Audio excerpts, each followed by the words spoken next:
This is the 2023 Yamaha Tracer 9 GT Plus, but what exactly does that Plus get you?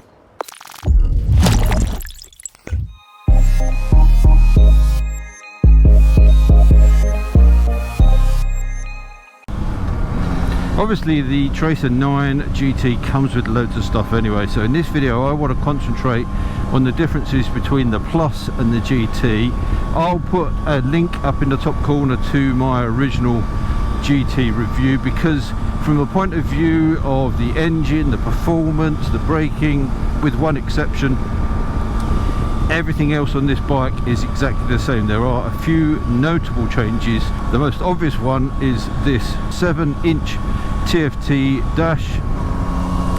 Gone is the split dash, still on the GT model. That caused some confusion.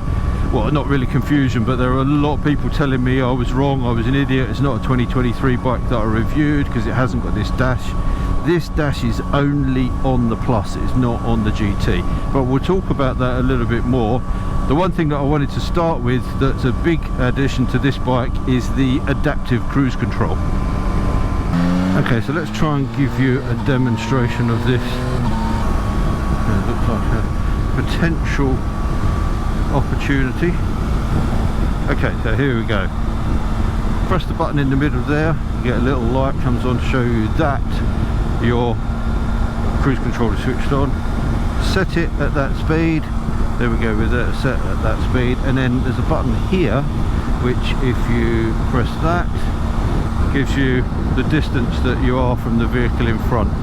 So you can have a short distance, long distance, and there's 4 different settings. So we'll leave it at a short distance, and as you can see already, as I'm approaching this learner in front of me, the bike is slowing down, so we've kind of matched that speed. We've kept at this distance.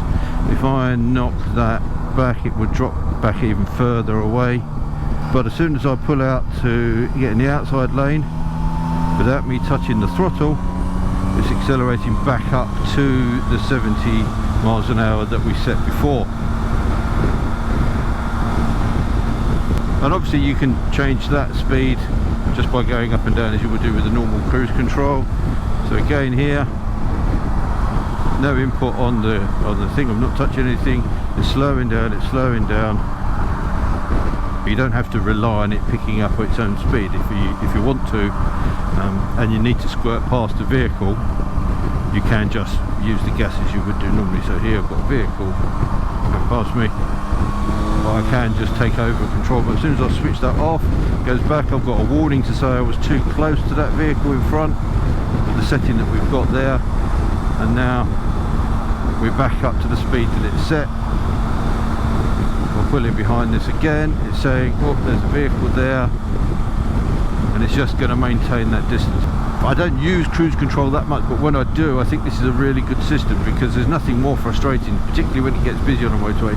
You set your cruise control, and then it gets you in and out of traffic, and you're continually off and on the cruise control. What this does is takes that away from you. It works really well on this, very simple to use. If you want to just switch that off, you can just press that button in the middle, everything's gone off, and we're just back to normal control. Really, really good system. I like it a lot. I think it's a very useful addition, particularly for this type of bike. And the good thing with this system is that using the Quickshifter doesn't switch it off. So if I want to change down or up gear, you can see that it's still on. That's really clever. One thing this has reminded me is just what a bloody comfortable bike this is to ride. The riding position, I think, is perfect. I'm 5'10", 32-inch inside leg. I can flat foot this easily, the pegs don't get in the way. When I put my feet on the pegs, they're kind of angled forward slightly. I've got a light bend in my leg, it's not at 90 degrees, so it's not like the old sports tours where you have, you know, higher pegs at the back and you're in that really sporty position. You are canted forward on this into a slightly more aggressive riding position, but it's just really comfortable for munching miles. The kind of combination of bars, seats and pegs are, for my stature, and I think for many people's stature, really good. If you're very tall, maybe it's going to feel a little bit cramped.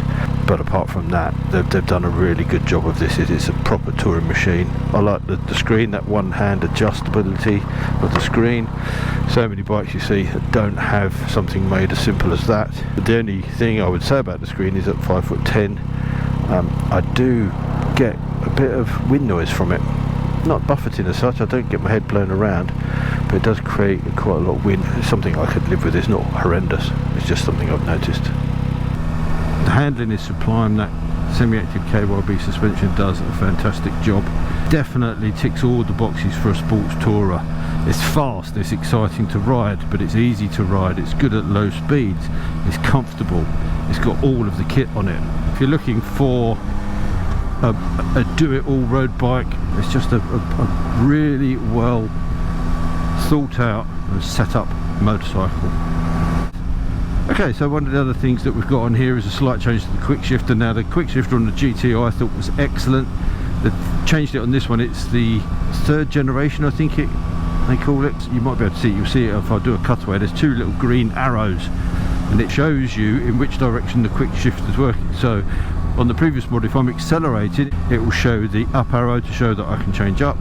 If I'm decelerating, or I've got the throttle closed and I'm on the brakes, it will show the Quickshifter going down. Just a little indicator, which at the time I thought, well, that's a bit odd. I don't really need to see that. It's, you know, it is what a Quickshifter does. But on this one, you've got the ability to do something different. So if I want to accelerate and change down, I can do that. And if I want to decelerate, maybe change up to take less engine braking off, it will let me do that as well. On the previous model it wouldn't do. If you've got the throttle closed and the arrows pointing down, you won't be able to change up. And I don't know generally if that's something I would use.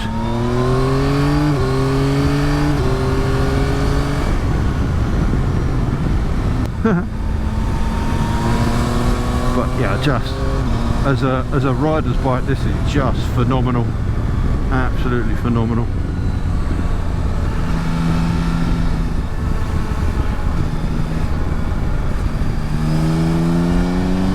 I'm not always sure if I can trust myself on one of these.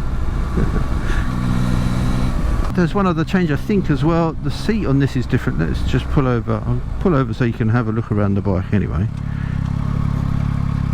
That's one thing. I still haven't got used to the position of that. So it comes as with the GT does with the luggage. That's the bike, and this is the, I can't remember the colour of this colour.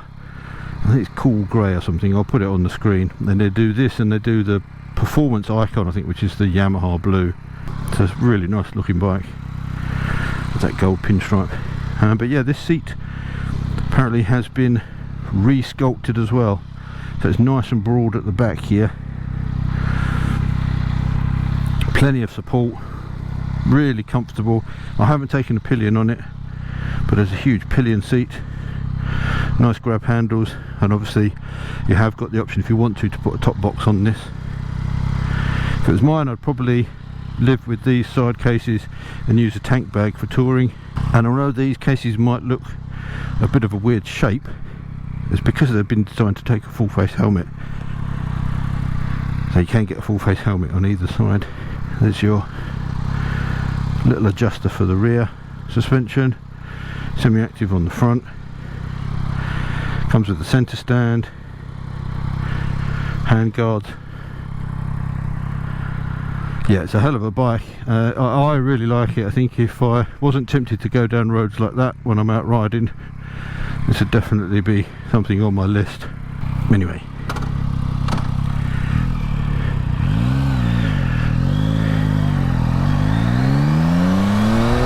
it's now probably a good time to tell you all about this TFT screen, because that of all of the comments I got about the GT was that it still used those 2 little split dashes. People really generally don't like those. I didn't mind it particularly, I just didn't think that the display was clear and they hadn't made the best use of the space that they've got. This, however, is a completely different kettle of fish.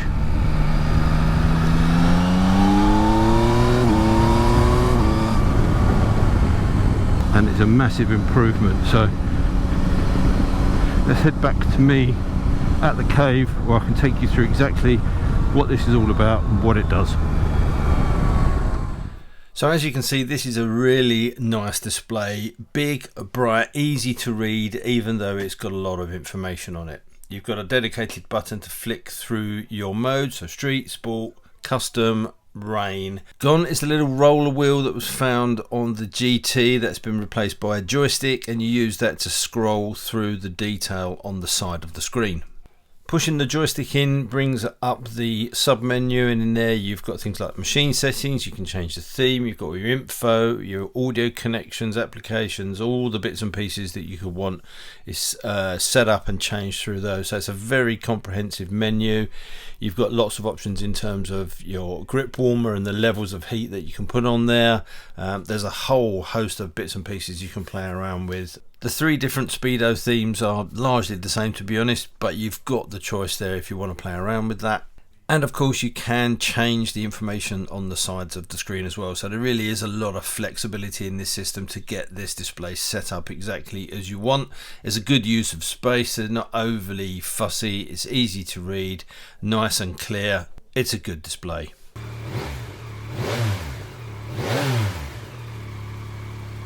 There is also a very neat option to have an integrated Garmin navigation system. You just connect your phone via the app, but this is a subscription service, so you do need to pay for it. However, I think this is a really handy option to have. Saves you mounting a separate system on the bike.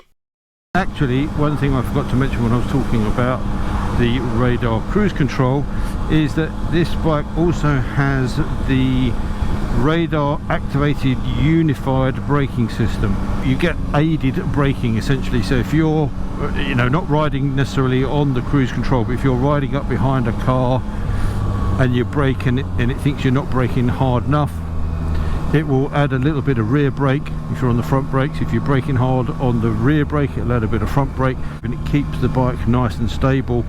So it's a lot of little added safety feature. You wouldn't notice it in action, but it's the sort of thing that just kind of helps to keep the bike nice and stable. There you go, there are the differences between the GT Plus and the GT. The question is, do those differences make it worth spending the extra money on this over the other model? And from my opinion, yes, they definitely do. I think the addition of that TFT screen is good, but the radar controlled cruise control, as much as a gimmick as you may think it is, I think is really useful for touring. And just overall, this is just a perfect bike for munching miles, but having lots of fun whilst you're munching them as well. So if you've got any questions, as usual, let me know in the comment section down below. A like and subscribe are always gratefully received. And so until next time, thanks for watching. Take care, ride safe, and I'll see you soon. Bye.